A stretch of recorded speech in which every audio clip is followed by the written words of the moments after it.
Hey,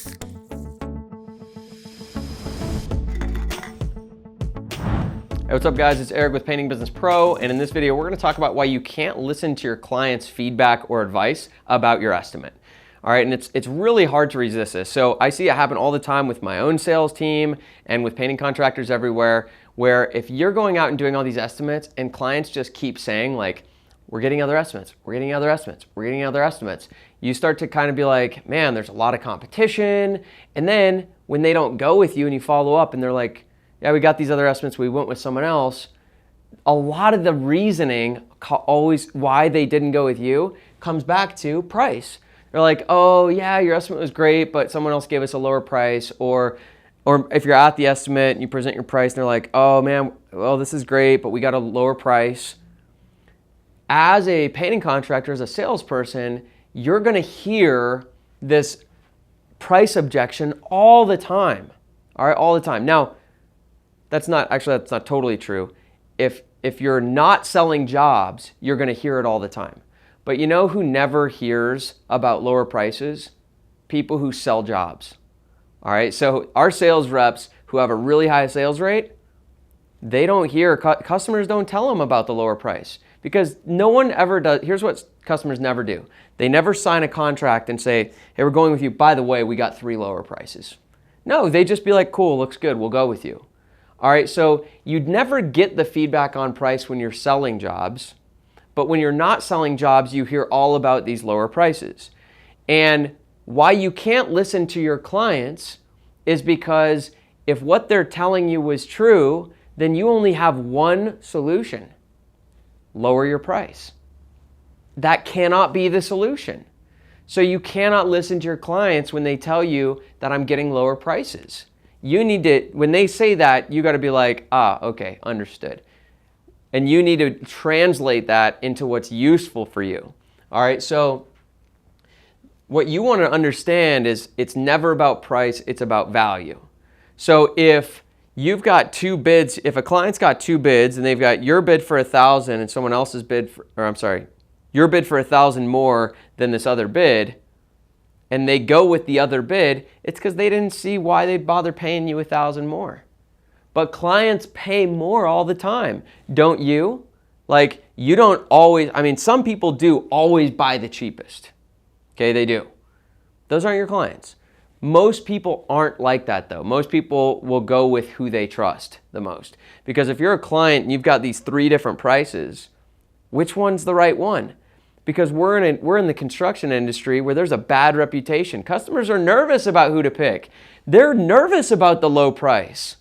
They're like, crap, that price looks good, but why are they so cheap? There's like almost distrust created by a low price. So what clients are ultimately buying is they're buying who they trust. So if you get this other estimates objection all the time, if clients are constantly saying things like, hey, thanks so much, your bid's great, we're getting a couple other estimates, or they say, hey, you know, this is really great, Matt, but I always get 3 estimates. Just this thing I do. So the first thing is they're bullshitting you, okay? Other estimates is code for I don't trust you. Price, we got a lower price, is code for I don't see why we should pay you more money than the other guy. We like the other guy just as much as you. You're just charging more. Oh, got it. So I didn't show my value well enough. And with, you know, other estimates, it's always trust. Here's something, you know, I've been doing this for 17 years. Here's something I've literally never had a client say to me. Thousands of estimates. I've never had a client say, you know, Eric, honestly, I just don't like you. Never has been said. Now, I know for sure there are people who did not like me. We both knew. They didn't say it. They said we're going to get other estimates, but I didn't like them either. I know they didn't like me, but they didn't say I didn't like you. That was the real reason they weren't going with me. I don't really like you. Or I don't trust you. I feel like, Eric, I feel like you're here just trying to sell me, and I think you bullshitted me. I know clients have felt that way. I'm sure they have, because as a salesperson, sometimes you really want to get the sale and you're trying to get a sale. And when you're trying to get a sale, you lose credibility. So look, the point is that clients aren't going to be honest with you. They're not going to tell you, I don't trust you. They're not going to tell you, I don't see the value in hiring you instead of the other guy. They're just going to say, I got a lower price. And you're going to say, oh, well, and they're like, yeah, we're just going to save the money. What they're really saying is like, you two, price aside, you're equal to me. So if he's less, I'm going with him. But if you said price aside, who do you want to go with? They're like, we want to go with you. If price is equal, we're going with you. Okay, then that's how you can actually charge more and it's not a price objection anymore. So it's why you can't listen to your clients. Here's what you do need to understand is if you're getting the other estimates objection most, it's a lack of trust, which could be, they don't trust you, which the best way for people to trust you is just be totally honest and like truly put them first. Something I've said before, and I heard this from someone else, is if you care about the customer more than you care about making the sale, you'll sell more than anybody else. But that can't be a strategy. You actually got to care more about them. Like you care so much about them that you would give them advice that would lose you the sale. If you're willing to give a customer advice, that's just the best advice, but you'll lose the sale. That's how you know you're truly putting your customers first. That's really how you build trust. So you actually care about them more than you care about making a sale. Likability, that has to do with personality selling and building rapport. Customization, that has to do with how you language things, how you educate people. You want to get better at, anchoring your price. You want to get better at creating value. You want to get better with your professionalism. You want to get better at putting people in a buying state of mind. These are the things that are going to eliminate these objections. Great salespeople make sales, even if they're the high price. And great salespeople have a great sales process. And so you need to rewire your brain as a business owner to think, hey, if I'm not making enough sales, I got to get better at sales and what I offer people. Not, oh, poor me, they're slow. Oh, there's all this competition. No, like I have customers, I have members at Painting Business Pro all over the country who have ridiculously high sales rates and they're the high price. And they just don't hear these objections. Because they got a great sales process.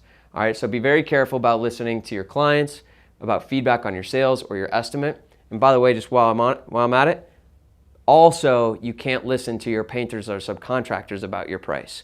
Customers always think your price should be lower. Subcontractors always think your price should be higher.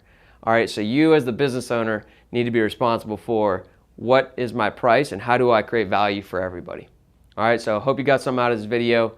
And the thing you should take away from the video is, man, I got to really up my sales game.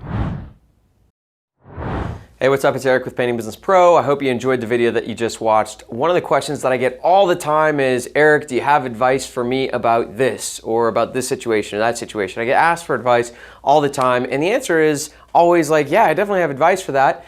But the truth is, the best advice I have to offer isn't something I can send in an email. It's not something I can, answer quickly on the phone. And it's not even something I can answer in a YouTube video, because the best advice I have is how you build a truly great company. And how you build a truly great company, it takes time. There's a lot of depth. There's a lot of detail, a lot of specifics, because you've got to develop yourself to be a great business owner and a great leader. And there's no short answer to that. So how I answer that question, how I help people build great companies and become great leaders, is in the Painting Business Pro training program. So if you're interested in building a really great painting company, you can learn more about that program by clicking the link below this video. And there's a quick video all about the program, what we do, how it works. So if you're interested, click the link below the video and check it out.